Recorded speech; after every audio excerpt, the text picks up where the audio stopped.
सद्गुरुवे नमः। आप सभी दर्शकों को, भाई बहनों को मेरा नमस्कार। आज मैं सावन मास स्पेशल के अंतर्गत आपको प्राचीन काल का कहानी सुनाऊंगा, जिससे आप बहुत ही लाभान्वित होंगे।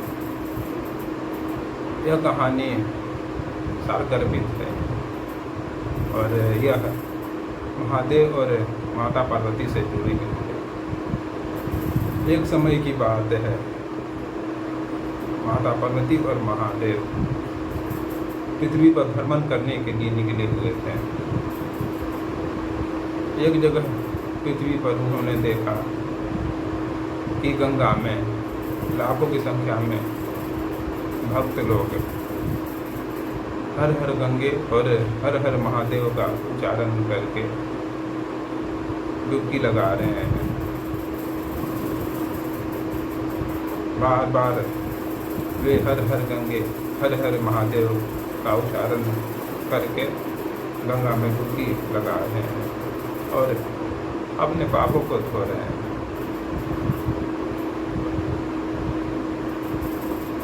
कौतूहलवश माता पार्वती ने महादेव से पूछा कि हे स्वामी,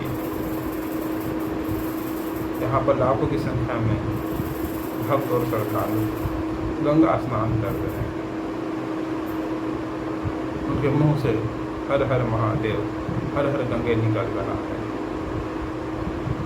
वे ऐसा उच्चारण करके गंगा में डुबकी लगा रहे हैं, अपने पापों को धोने की कामना भी कर रहे हैं। लेकिन इसके बावजूद भी उनके पाप नष्ट क्यों नहीं होते?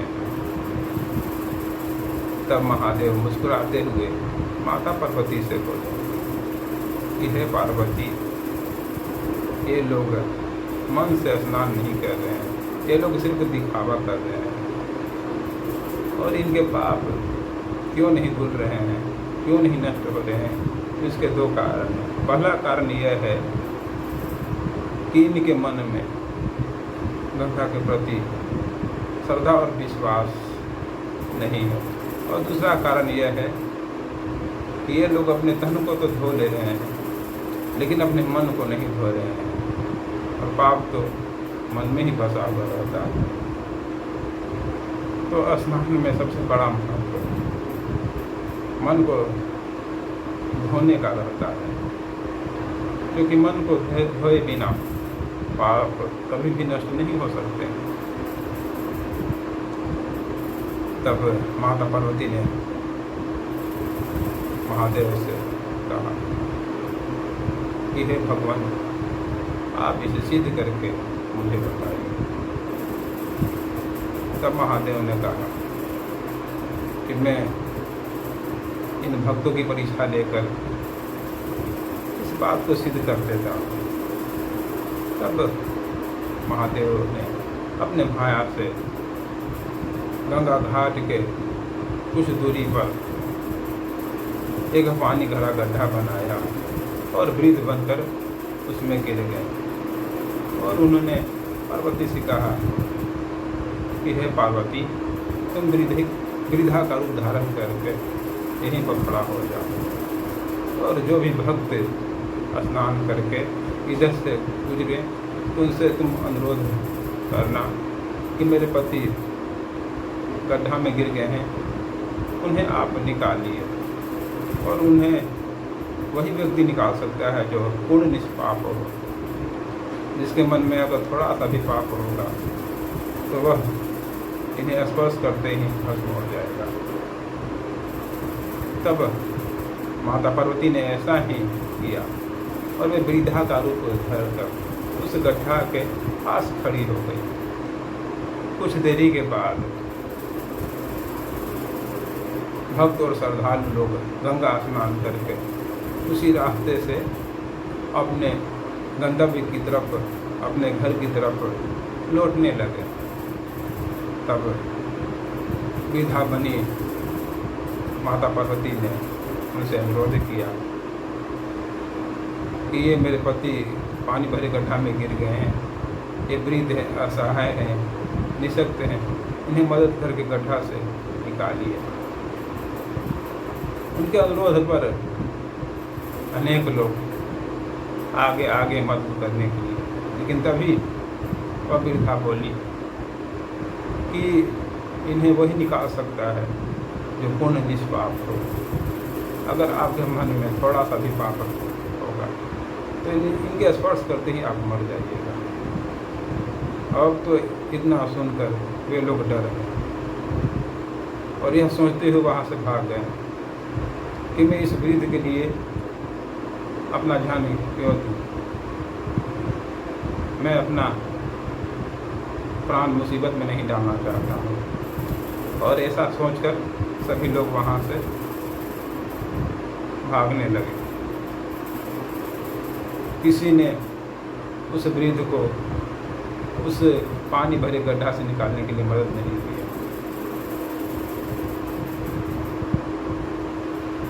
लाखों लोग उस रास्ता से गुजरे, लेकिन उस वृद्धा की शर्त को सुनकर किसी ने भी उस वृद्ध को गड्ढा से निकालने के लिए उचित नहीं समझा, क्योंकि सभी को अपना जान प्यारा था।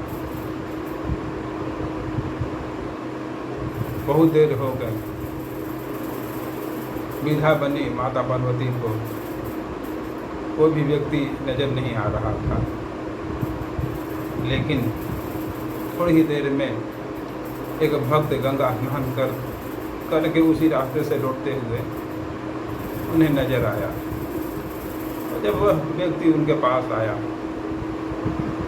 तो वृद्धा बनी माता पार्वती उसे अनुरोध की कि हे पुत्र, ये मेरे पति हैं, वृद्ध हैं, असहाय हैं, निःशक्त हैं, ये गड्ढा में गिर गए हैं, इन्हें मदद करके तुम निकाल दो। वह व्यक्ति उस वृद्ध को पानी भरे गड्ढे से निकालने के लिए आगे बढ़ा। तभी वह वृद्धा बोली कि पुत्र, इन्हें वही निकाल सकता है जो निष्पाप हो, पूर्ण निष्पाप हो। अगर तुम्हारे मन में थोड़ा सा भी पाप होगा तो तुम इनके स्पर्श करते ही भस्म हो जाओगे। माता पार्वती की इन बातों को सुनकर वह व्यक्ति हंसने लगा। कहा कि हे माता, क्या आपको शक है कि मेरे मन में पाप है? मैं अभी अभी माता गंगा के पवित्र जल में डुबकी लगा के आया हूँ। मैंने अपने मन के सारे पापों को धो दिया है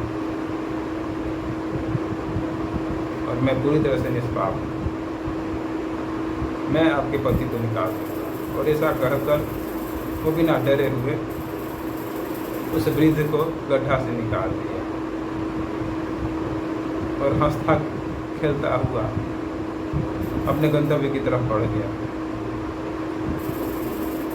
तब महादेव और पार्वती दोनों अपने असली रूप में आ गए। महादेव मुस्कुराते हुए बोले, देख लिया ना तुमने कि लाखों भक्तों और श्रद्धालुओं में सिर्फ एक आदमी ही सही मायने में गंगा स्नान किया है, क्योंकि इसे गंगा पर पूर्ण विश्वास और श्रद्धा है। यह जानता है कि माता गंगा उसके पापों को धो डालेगी और इसने अपने तन के साथ साथ अपने मन को भी धो दिया है और इस कारण यह व्यक्ति निष्पाप हो गया था और आसानी से मुझे निकाल दिया। अतः लाखों करोड़ों में एक दो ही सच्चे भक्त होते हैं और इनकी पहचान परीक्षा के बाद ही होती है। फिर दोनों पति पत्नी पृथ्वी पर भ्रमण करते हुए वापस कैलाश पर लौट सके। तो भाई और बहनों, हमें इस कहानी से क्या सीख मिली, क्या ज्ञान मिला? हम